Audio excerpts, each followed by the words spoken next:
Hey everybody, it's Me and Cry in the Car podcast with your host Lynn Meyer. We are talking today. I'm just going to jump right into it. This topic really needs to be discussed. We're talking about prison, black men, and mental health. How many people do you think are affected by one of the three or all? Prison, black men, mental health. If I would give a little quick story before I bring my guest on, my father went to prison. Of course, he was a black man and he was dealing with a lot of mental health issues, anxiety, depression, neglect, all of those things, which I know had a big impact on his life, which how it impacted us too. So I think it's episode 30. But anyway, y'all, he has been here before. Dr. Reddick has been here before. He talked about his gents talk, his gentleman meetup place where the men come and they discuss thoughts and everything. And it's just a wonderful time for them to meet up once a month. And he's back today. As I said before, prison, black men, and mental health. Let's bring on Dr. Reddick. Hello, sir. How's my friend Lynn Myers doing? I'm doing well. Thank you so much for being back. Well, listen, it's because of you, and I want to thank you for the invitation, and I want to acknowledge the work that you're doing. Trust me, there are a lot of eyes that are on you, and you're doing an excellent job. Thank you again. I appreciate that. I appreciate that so much. And thank you for coming back. And because we have a topic today, definitely, and some other things that are going to come from this topic. Shout out to, I see you, Adam. Thank you so much for being here.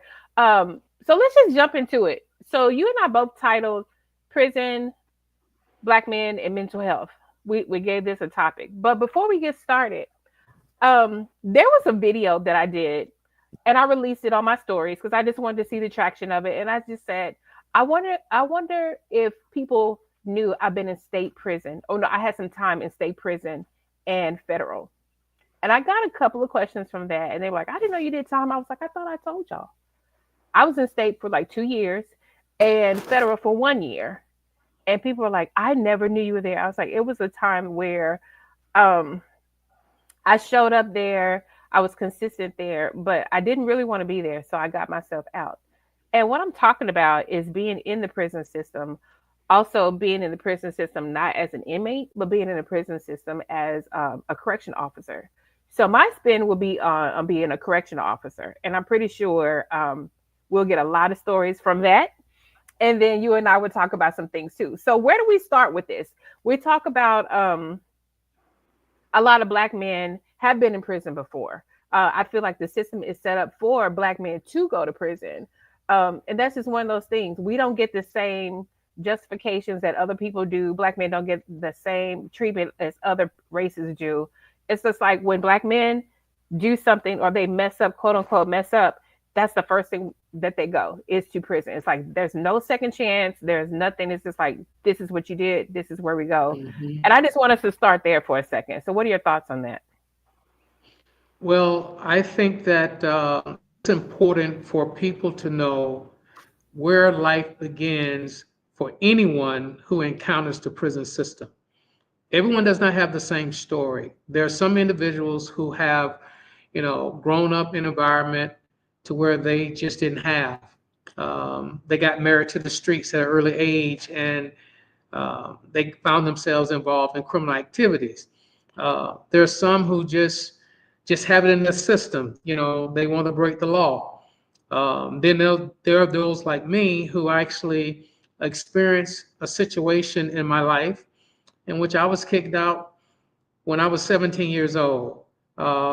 And I learned survival by finding ways to take care of myself, and that was through fraud. And I only said that I was going to do this just to get on my feet, but I found out that it became a habit, and that habit grew into something that started off with simply passing uh, uh, bad checks to make purchase items from grocery stores. Then it went from grocery stores to going into the malls, retail stores, and it went from that into actually creating checks myself and creating this humongous conspiracy ring of counterfeit checks in which I travel all across the country passing. Uh, but I think it's important to know where is the beginning for many people who are in the criminal justice system. Hmm. That is very important. Hmm. And so I know, like the story, you did it for survival. There's so many people that I've heard say that same thing. It's because of my upbringing. It's because this person wasn't there. It's because this is what my lifestyle was, or I was lack of, or I felt destitute, and this is the reason why I started. What about those other people? What do you feel like? Like, what do you think? Like, how do you think they got into that system? I think for a lot of people, from my experience being in the system for nearly 2 decades, Mm-hmm. I think a lot of people got into the system because of financial situations to where they, wanted to come up quickly and they thought there would be no problem in making some fast cash. I don't believe no one went into it thinking that they want to get caught. Most of us think that we're never going to get caught. We're just that good. But the way the system is set up with this conspiracy, it makes it very easy for people to get caught up. Let me give you an example.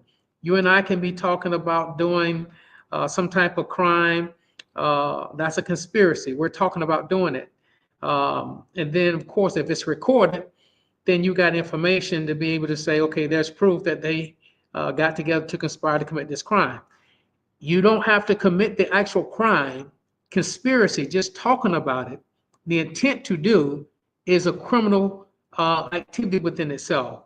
So a lot of people got caught up on conspiracy charges in which they have never talked with anyone, never had a phone conversation. They just got caught up in the web of hundreds of other people who were part of this conspiracy. They came across some photos, law enforcement, and they said, okay, you were part of it. So that's one way. The other way that I think that most people get caught up is, again, financial situation, hardships. In my case, it was survival, but that was an excuse. I became good at what I did, and I became addicted to it. And I love the lifestyle that the criminal activities brought me. But again, something that is quick doesn't always last long. Yeah, that's true. So let's get into, oh my goodness, black men being in prison. What would you think? What would you say the percentage is of black men going to prison? Well, according to statistics, we make up about maybe 12.5% of the population, U.S. population. Um, we have now been surpassed by Hispanics, which is now 13% of the U.S. population. Um, but we are majority in the prison system. Think about that for a moment. We are the minority in society, but we are the majority inside the system. And the largest number of people in the system that are black are our young people, Mm-hmm. starting at the age of 18, between 18 and 24 years of age. So they're coming in younger. They're blacker. The system is blacker, and it's much wilder. The things that are happening in the system today is unbelievable. And I'm glad Yeah. we're having this conversation Mm-hmm. because people need to know what really goes on inside the prison wall. What happens with black men inside? And so I'm glad about, we're having this conversation. Yeah. So I just said, let's just jump into it. Let's just jump Certainly. into it. Like, what happens behind prison walls? What happens behind, like, because I don't know what people think it is. I guess in their brains they may be thinking, oh, it's just a cell, it's just this, there's isolation, there's general population, there's this, there's that. And that is true, but it was so more so to that. Like, I'm gonna let you go first, and then I'll have a story about like being a correction officer. So, what is one thing that you feel like people need to know about black men and mental health in prison? Well, let's begin with the environment, okay? We're so accustomed to seeing prison with the bars. You just mentioned being locked behind the bars. I've never done state time. I've done federal time. And I can tell you, at once upon a time, it was called Club Fed because they had everything from steaks. They had the tennis courts. They had where you can just wear your jewelry, have cash on you. It was just like a place, like a country club. But because there were complaints about people living in the system much better than people were outside of the system, um, that's when Congress started saying, you know what, we need to take away some of these things, take away the weight pile, take away the Pell Grants. There were many people that were in the system that got college degrees. I'm talking about all the way up to PhDs. Um, but I think it's important to start off with what it's like, the environment. When I went in, the environment was just a large campus. It was like a university. There were people from all over the world, not the United States only, people from Canada, people from Russia, people from Brazil. They were from all over the world. So you had an opportunity to learn a lot, good things and bad things. I also found that the environment was totally different from a county jail. Mm-hmm. You had larger rooms that were designed for you to be able to move around. You had the comfortable mattresses back then. The food was just off the chain, of course. Um, but the environment has changed over the years because the feds are not bringing in those people that they used to target, like politicians and judges and, Mm-hmm. you know, white collar criminals, even the mafia. They're bringing in young black men that are 18 that just got caught up on maybe having a firearm, possession of a firearm, or maybe just caught up in a little conspiracy, a little drug conspiracy. And they have turned the federal system inside out. There's violence like you would never believe. Mm-hmm. There's disrespect like you would never believe. And people are not there learning. They're simply there to get high. They're enjoying themselves. It's like it's an honor to be in the system. And I feel sorry for their families because their families don't know what they're in there doing. They just hear the story, Mom, I need money because I need to buy commissary, but that same money is being used to buy K2. And for those of you Mm-hmm. who don't know what K2 is, it's a synthetic marijuana, but they're spraying this spray on paper. And this is not regular synthetic marijuana. It is a chemical, a rat poison, Mm-hmm. ammonia, and they're mixing all this stuff in and horse tranquilizer, and they're Yeah. spraying this stuff on paper, getting it saturated with this mixed chemical, and these guys are smoking it, and they're having these seizures, they're having heart attacks, they're having, you know, these episodes where they're going around, you know, just naked and jumping off the top rails. It is very, very disturbing with what's going on inside the prison system. Yeah, that was not going on when I was there. I'll just start there. I know it's going on now. Um, because there are a few people that I know that still are officers in the prison system, or they moved up in rank. They're like lieutenant and all that. Um, when I was there, I'll tell you about state. So, because I used to work at a state jail, I won't give any of the prisons. Um, but I used to work at state jail, and the state jail I worked at was considered a pretty rough one. And me being there, and me being a female, and me being smaller, I went in feeling like, okay, you got to go in there hard because they're going to bother you. They're going to mess with you. But the minute I was able to show like who I was as an officer, I got a lot of respect. In the county, it was overpopulated.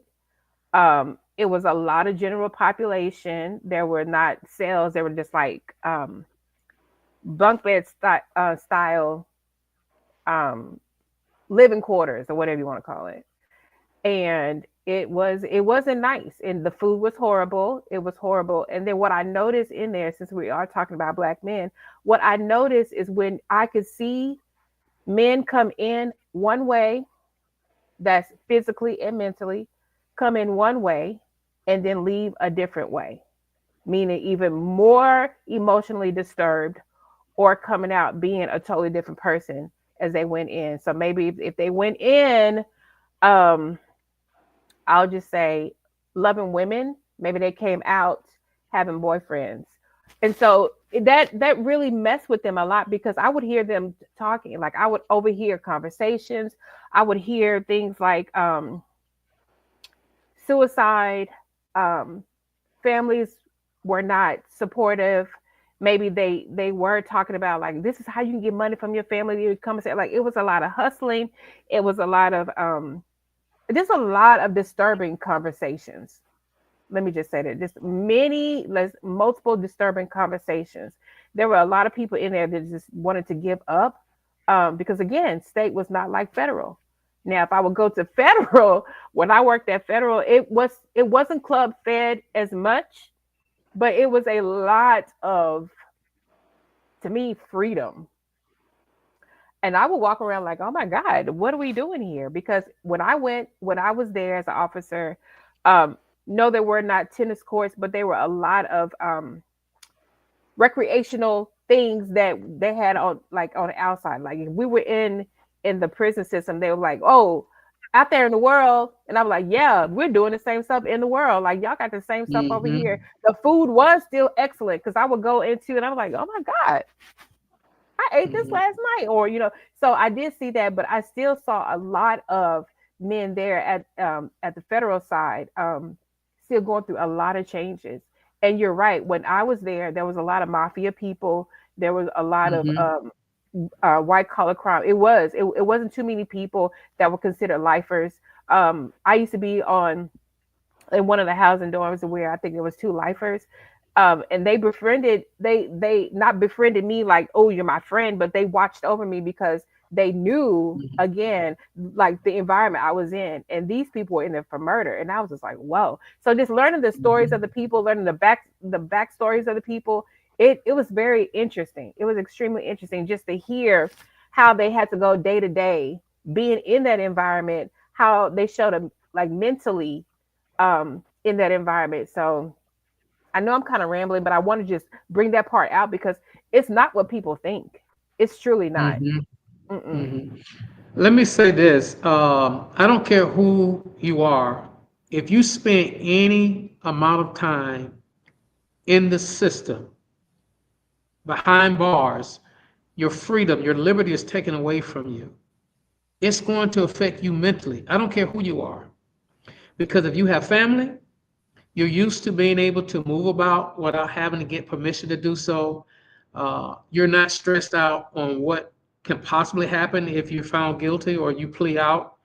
Um, the fact that you're going to be gone for a period of time of your life, or just the period of the unknown, don't know how much time you're going to be happen, how much time you're going to have to serve. These things affect you mentally. If you're in a relationship, the idea that you're separated from the one that you love and you can't take care of them and you can't support them, that causes stress. That causes trauma. The idea when you're calling and they're not answering the telephone, the first thing comes to your mind, what she's doing, who's she with? These are the things that plays on your mind, and it causes issues. So much so that you will respond or you'll act out in a range of violence. You'll just take it out on anyone because you feel like you have nothing to lose, especially if you have a lot of time. Now, when I say a lot of time, the feds don't give out little time. They give out a lot of time. Okay. I've spent time with guys who had two life sentences plus 40. I spent time with individuals who had, 10 years. Mm-hmm. Uh, Personally, I had 240 months, which is 20 years. It's not easy. The lockdowns, the fights, the riots, especially among black men and Hispanics, or black men and white men. It's a constant thing that's going on where it's territory. There's, you can't sit in this area, or you're not from this part of the country. And it happens even amongst black men. Uh, if you're not from DC, you can't sit Mm-hmm. in this Mm-hmm. area. If you're not from Texas, you can't sit in this area. It Mm-hmm. is the most discrimination.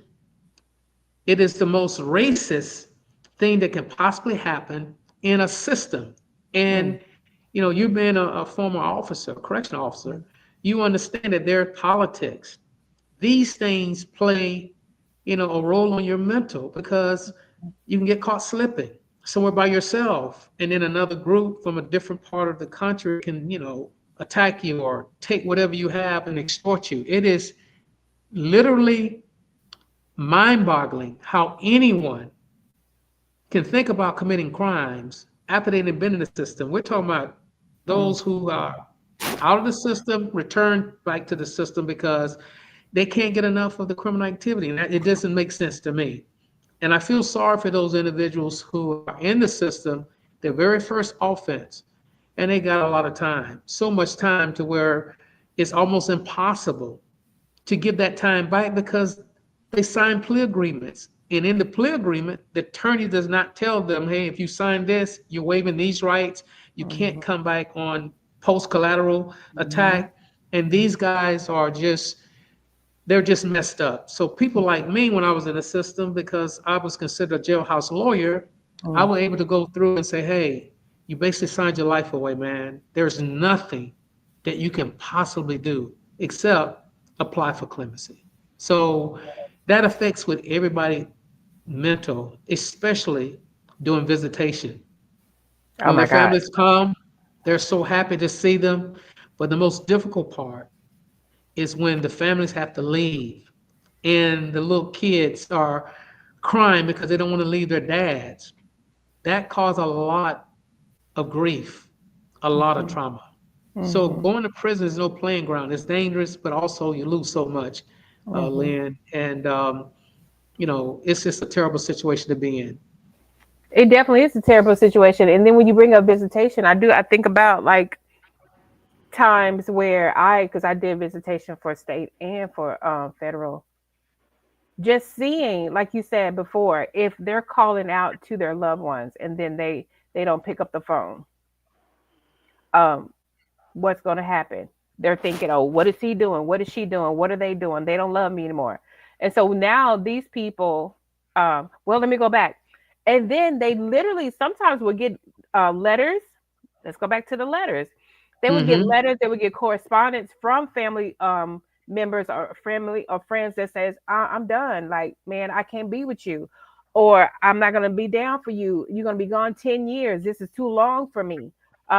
I saw parents give up on their sons, wives give up on their marriages. And then the flip side, then I saw, you know, those wives saying, I'm down, I'm gonna be here, even though you got 20 years. And so it was just so much even seeing that. And I would think about if I'm affected just seeing it, like how are they feeling, receiving these type of letters and correspondence. They would get phone calls saying, oh man, she don't want to be with me no more, or she found somebody else.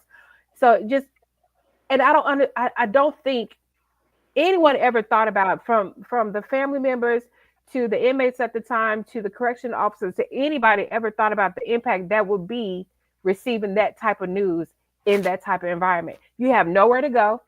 You're locked down.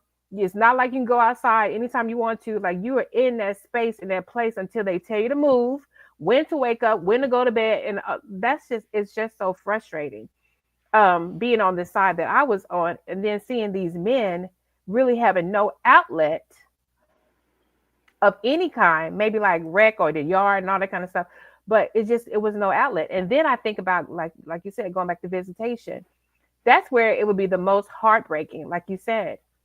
It's a connection for that hour or whatever, and now the families are torn apart again Mm-hmm. every week, every week. Mm-hmm. Well, And that was Lynn, I'm sorry, Lynn, go ahead. since you mentioned about the visitation aspect, there is another part to that visitation aspect that I think it's important to talk about. Mm-hmm. Now, you have men that are in the system that's doing a lot of time. What makes me angry is the fact that these men, not all of them, but quite a few of them, they would encourage their wives, their girlfriends, to come inside the system, inside the visitation room with, balloons full of marijuana, balloons full of other type of, drugs. And they will put their families in that type of situation, all because they still want to be Big Willie, they still want to be big boss shot callers, and they just haven't gotten out of the system. I've seen so many women come Yeah. in the system as a result of bringing drugs, introducing Mhm. contraband inside the institution. Mhm. Someone either told that they were coming in with it, or maybe they just did this search because they have cameras all throughout the visitation room, and they're seeing Exactly. how it's been done. And one of the ways it's been done, they simply go to the vending machine. Yeah. They'll take, say a bag of M&Ms. They'll open it up, put the balloons inside the M&M bag, bring it back to the loved one. The loved one will just, swallow them and then go and drink it down with some water. They wouldn't use soda because the acid will cause the balloons to burst, but they will swallow maybe up to 200 balloons, very small ones. Mhm. And then they'll go and use some type of laxative once they get back Mhm. on the compound, Mhm. you know, release it, go wash them off, cut them Mhm. open, and then they'll go and start selling them. Mhm. But the fact that they would do that, and many women have just, ruined their lives as a result of having men who don't really give a damn about them. Only thing they care about is themselves. And I've seen that happen. I've seen men who actually would play on their own mothers. I'm talking about mothers that were up in age, that had, Yeah. fixed incomes. They would say, listen, I owe somebody some money. They're going to do this to me. I don't want to get hurt. And Mhm. have their mother to send Mhm. them money only Mhm. for them to buy K2, Yep. only for them to, buy things or get caught up in a gambling debt. It is terrible. And I can tell you that it was very disheartening. And we haven't even touched along the lines how black men feel about our sisters. We haven't even touched that. But, Well, let's talk about it. well, there are a lot of men who claim to be pimps. Okay, let me just put it to you that way. And I've Okay. done time throughout the Federal Bureau of Prisons all across the country. I've been at USP Atlanta. I've been at Mhm. Coleman. I've been to USP Tucson. I've been to Beaumont. I've been to some of the toughest federal prisons in the country. Mhm. And most of these guys, especially those who come from Memphis, because Memphis believe that they're really pimps. Mm. Milwaukee and Wisconsin think they're really pimps. Chicago, Illinois think they're really pimps. And Okay. so their mentality is, I'm gonna pimp whoever I need to pimp to make sure they bring my money, to make sure that they do this, they do that. I will never forget that I was in USP Atlanta. There was a guy that was part of a famous case in Atlanta to where they were pimps. And they actually made a video showing other pimps how to pimp young girls, unfortunately. Um, and there was one guy at that time with, I won't give out his real name, but I'll give out his street name. They called him Batman. And Batman was the enforcer. He was the one that would take the clothes hangers. He was the one that would beat them and make them submit and put them out on the streets. Well, I would have you to know that they got caught up and he ended up getting a lot of time. And you would think that he had learned his lesson. He didn't. He really believed he was a pimp. Not only pimping women, but pimping men inside the system that were weak, that were frail, that couldn't defend themselves, Thank and you. Mhm. and pimping them out.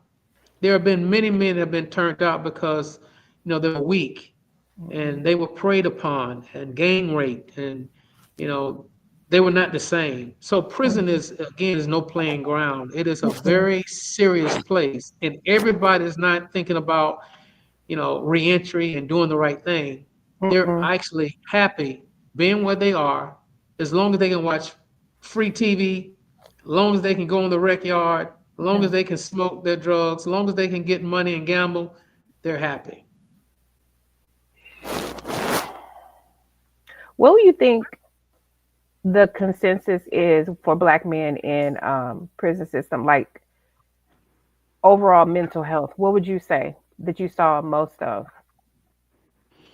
Well, I would tell you, well over half of the men in the system suffer with some type of mental illness. I'm not talking about as a result of being in the system. I'm talking about coming in the system, Mm-hmm. whether it's bipolar, whether it is schizophrenia, or whether it is depression.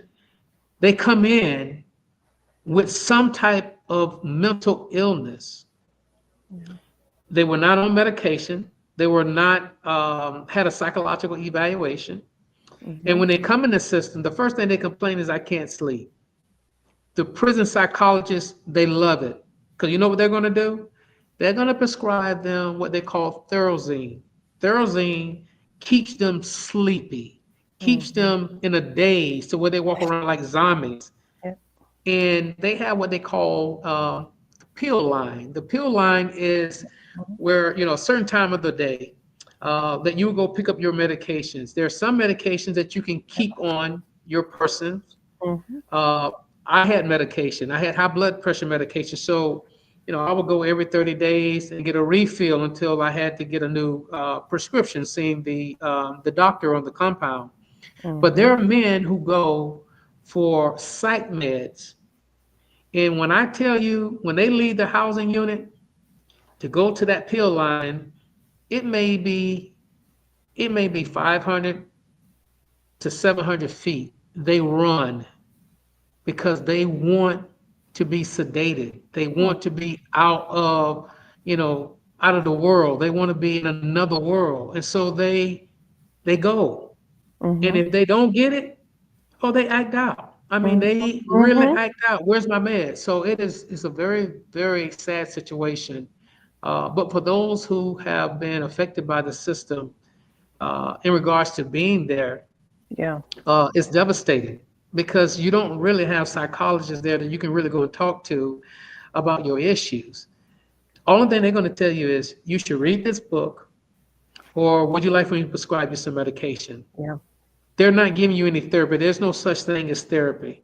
Mm-mm. You have to deal with your own issues, or you have to find someone, um, amongst your peers to help you Right. with those issues. And that's Right. when you become vulnerable because you have men that prey on that. Mhm. That's why you have a lot of men that come out of the system, Muslims, because they're angry. They don't believe in no white God. Mhm. Their belief is that the white man is the reason why they're there, so they don't set responsibility, and they want to be a part of something. They want to Mhm. be a part of something where they feel like they're going to get protection. But Yes. nothing is for free, and I've seen many men who take advantage of Yes. these type of situations to where they're their leaders, and they send them out on a mission. Go stab that person. Mhm. Go jump on that person, or you got to pay me. Mhm. Or if you violate, you're going to have 4 or 5 guys to jump on you at one time. We're doing it because you're in violation and we have to punish you. And I tell you this, Lynn, I was in Pekin, Yeah. Illinois. I'll never forget this in 2015. And there was a guy who was part of a gang called the Gangster Disciples, GDs. He was Mhm. out of Chicago. He had violated, and they took him in his cell. And I saw them go in the cell, but I was playing chess, minding my own business. That's one of the things they tell you in the system. Yep. And he went in this room, and they punched on him for about maybe 30 seconds. And I just heard the door slam open, and he fell out the door Mhm. because he was resting on the door. He went into cardiac arrest. Mhm. Everybody dispersed.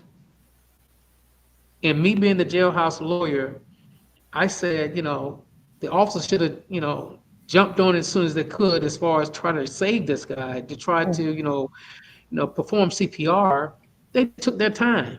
They got there when they got there, and they were just slow. There was nobody in a rush, just walking around them and making everybody stand out, get out of the way, go inside their cells.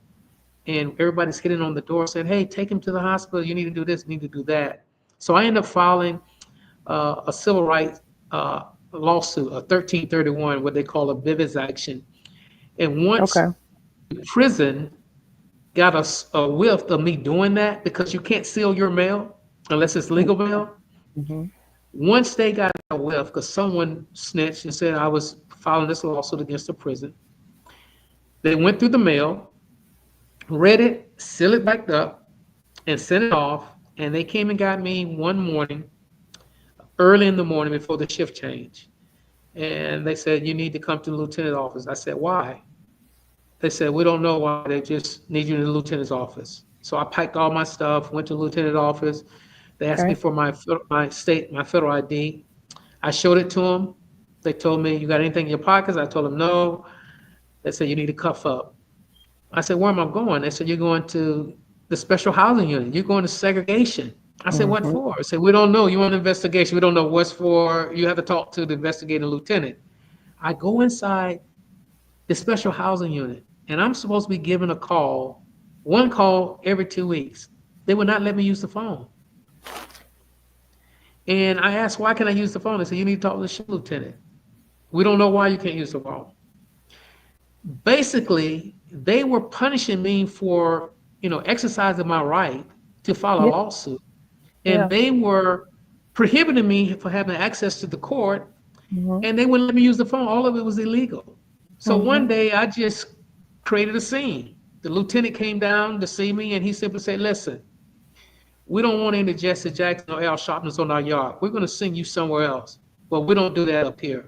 So you will not be using the phone, and we're going to get rid of you as soon as possible." And they shipped me somewhere, much further than where I was from. You're supposed to be within a 500-mile radius. They sent me to Timbuktu. Yeah. And they didn't just leave me there, they just started moving me around. We call that diesel therapy. You can't get comfortable because you're going to wake you up 3 o'clock in the morning. We're going to Mm-hmm. send you somewhere else. And before you get Mm-hmm. comfortable there, we're going to put you on another plane. We're going to send you somewhere else to try to break my spirit. But it never broke me. It simply made me more aggressive, much more, stronger in my belief that I'm doing the right thing. But it Mm-hmm. affected me mentally. Of I didn't go course. in with a mental issue, but it affected me mentally. And I believe to this day, I still have some anger issues. Mm-hmm. I believe to this day that I still have some thoughts of, I was wrong, and I still have not been fully whole. But it's Yeah. just only the grace of God that I'm not on any kind of medication, but it was trauma. And there are a lot of men who are going through this constantly in the system because there's no way out. And there are many men who come home with the same issues that I'm talking about, Yeah. and they don't have good relationships with their loved ones. They don't. They don't have no type of good relationship because they're still angry and they haven't dealt with their issues. So mental Yeah. health is a big, big issue, especially with black men coming out of the system. Yeah. And you're right. When I was there, I didn't see any type of counselor. I saw psychiatrists, okay, medical doctors, psychiatrists, and then I saw case managers. So yeah, your case manager was just like looking at your, like what did you need to do and all that, but it wasn't therapy. And with all of that you went through, I know there were other men that were going through the same stuff like mistreatment. Mhm. And when you don't have that, when you don't have the person you can talk to, so that's years and years and years and years of mistreatment, or there's years of suppressed emotions or whatever. And then you come out. Now, what do? Life has changed for you depending on what happened. I mean, how long you've been in there. Some family and friends are going, like we talked about before. You don't understand like how it is, like you said, re-entry into society. Like, what does that look like? And so I'm so glad that you and your wife, I believe it's you and your wife that created this the conference that you guys are getting ready to be doing in 2025. Is it okay? I mean, is it in August? Absolutely. Is it okay to talk about it? Okay. So Absolutely. Absolutely.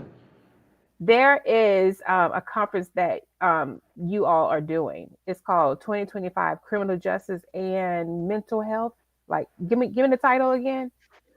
It is 2025 Criminal Justice Mental Health Conference. Mental Health Conference. Okay, and that's going to be Hmm. discussing what we've been talking about. Men in the prison, out of prison, reentry. Like, what is the discussion for the conference? Great question. So there are going to be over 25 different breakout session topics that's going to deal with not just only the reentry aspect, which talks about how to get a job or how to get your identification or where you find resources, but it's going to deal with other aspects of reentry, and that's going to be mental health. That's going to be a very important component. And it's just not just for those who are coming out of the system, it's for those who are actually working in the system. So it's just not for people who've been justice impact by the system, but it's also going to be for those who are prosecutors, those who are law enforcement officers, those who are correctional officers, those who are judges, who are sentencing individuals to do time.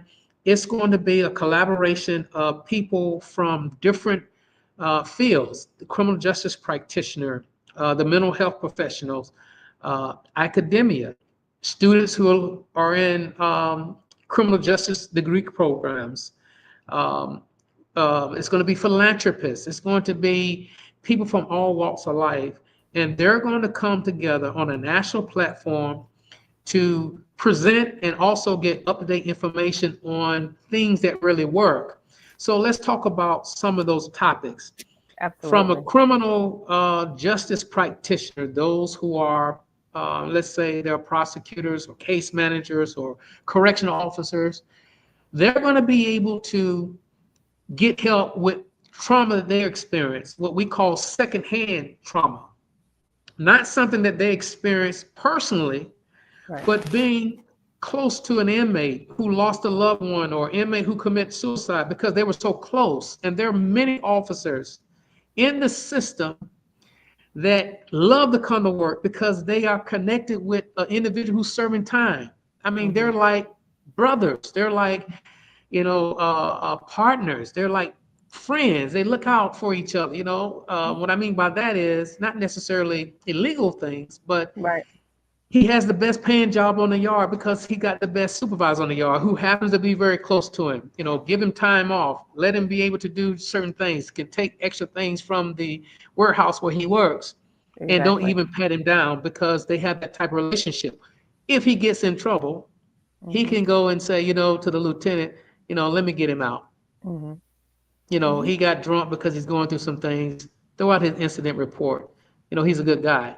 Uh, but if that individual, that inmate, was to die, it's most likely going to affect his supervisor. And Yep. so he lives with that. He lives or she lives coming to prison every day to see Mhm. people who are suffering. Yeah.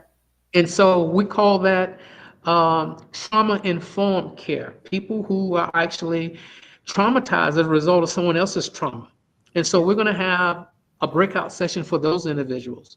We're going to have a breakout session for first responders who actually witness, people commit suicide. They go to Hmm. work every day, but they're still suffering internally. So we have a breakout session for those who are able to deal with that. We have a Okay. breakout session for law enforcement officers, who, kill someone and they're struggling and they have mental health issues. They're going to be able to come and learn from the top experts across the country.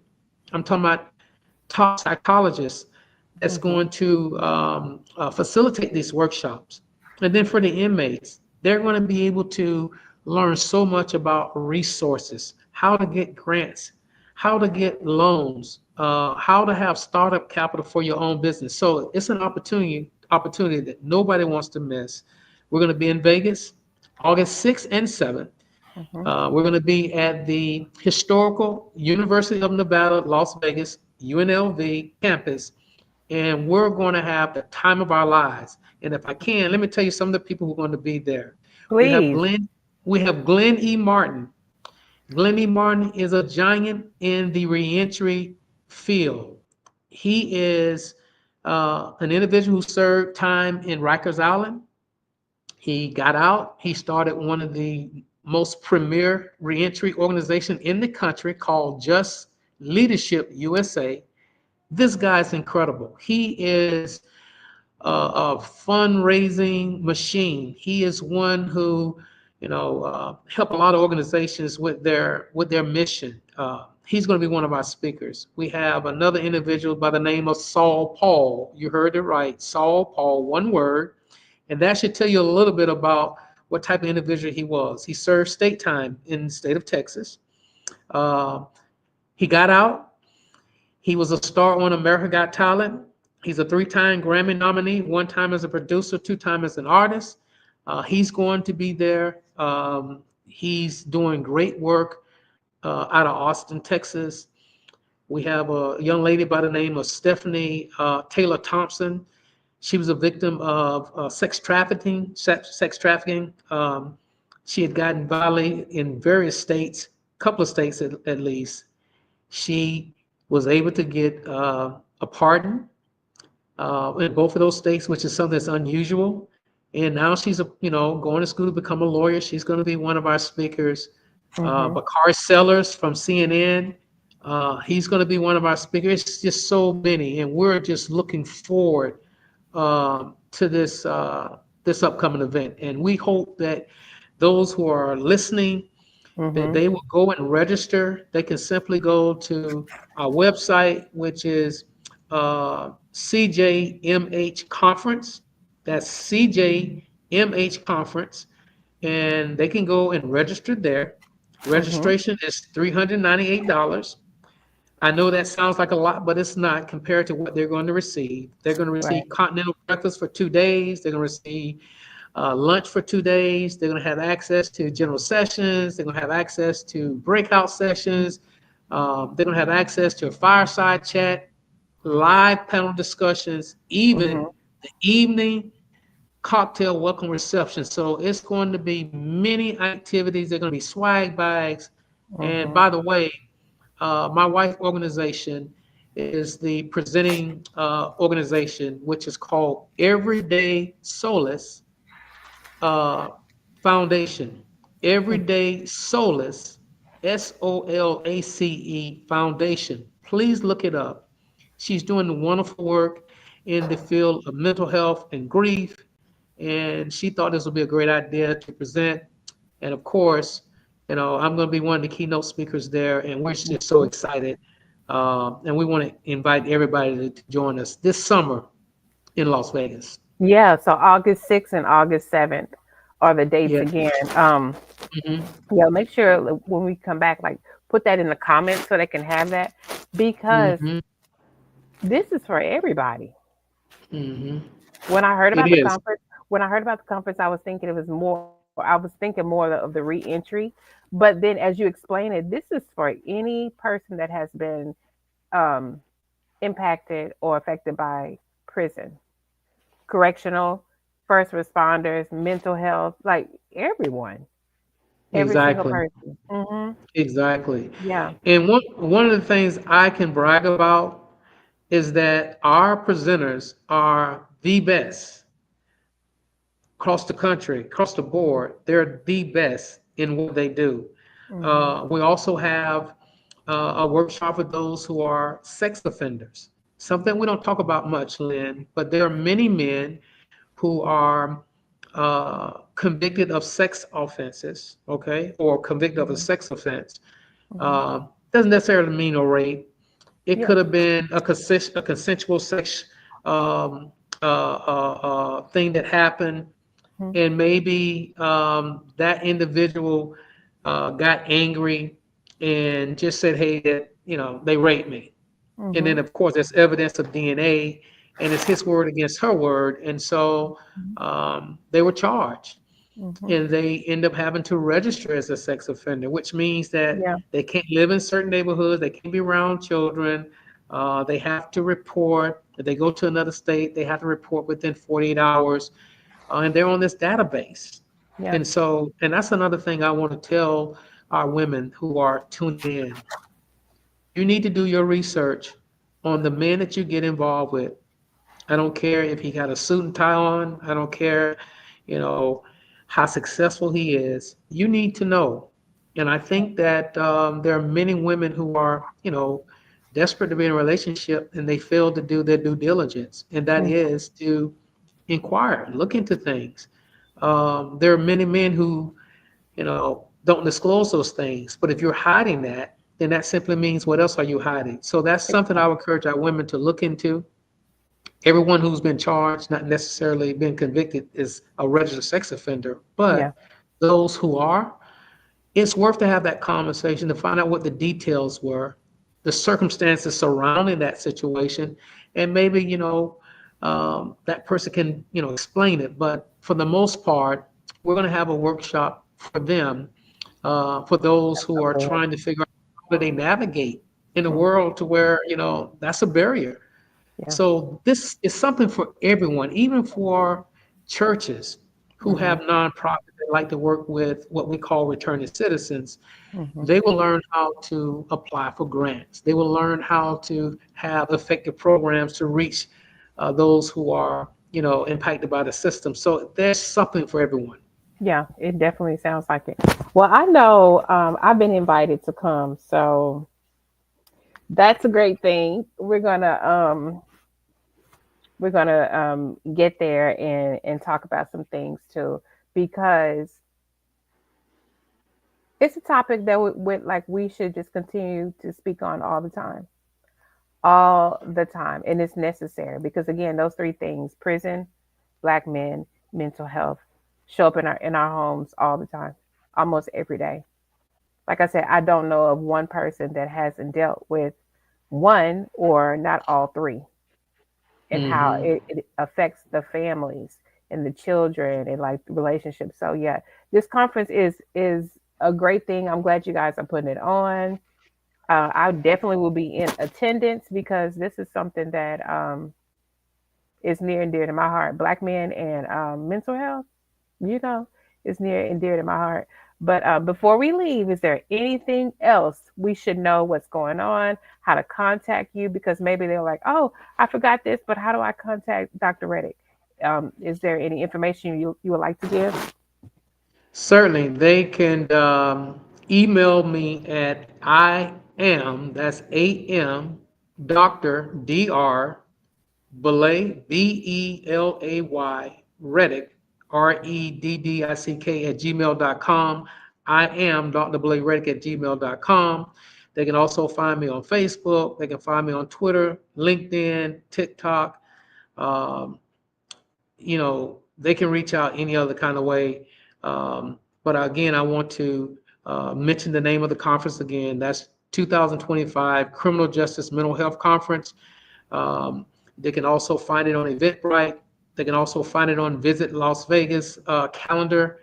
We just want to encourage everyone to come. And we're looking forward to you being there, Lynn, because we want you to bring your podcast there on the campus of UNLV to where you can actually interview many, many people. And I think it's going to be a great opportunity for Men Cry in the Car podcast. And Mm-hmm. so we're looking forward to you being there. We're looking forward to promote that you're going to be there. And this is just going to be a wonderful opportunity. And thank Yeah, you for inviting me to be a part of this podcast. absolutely. And thank you for even thinking of Men Cry in the Car. Because Certainly. like you said, it's a wonderful opportunity to get these interviews and get the perspective of so many men. So thank you, thank you, thank you. Um, I don't know. Any last words before we end? Actually, there is. Okay.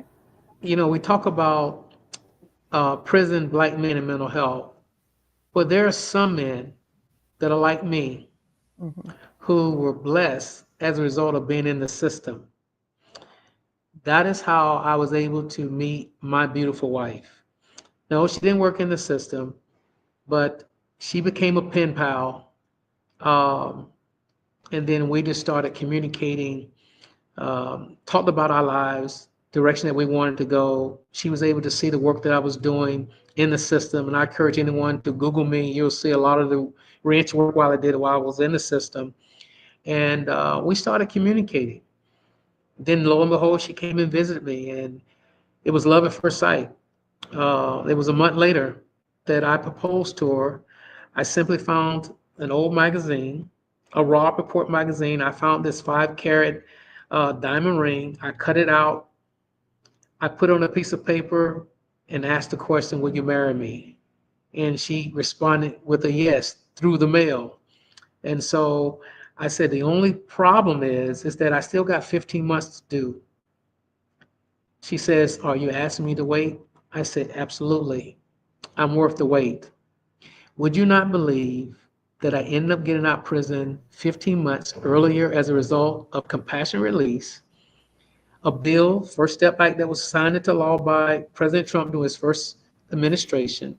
Hmm. I came home 15 months earlier, married her the same day I got out. She picked me up, and we've been together ever since. We're going on 5 years, July the 30th of this year. My point is, you can find love, you can find hope, you can find restoration, you can find redemption in the system.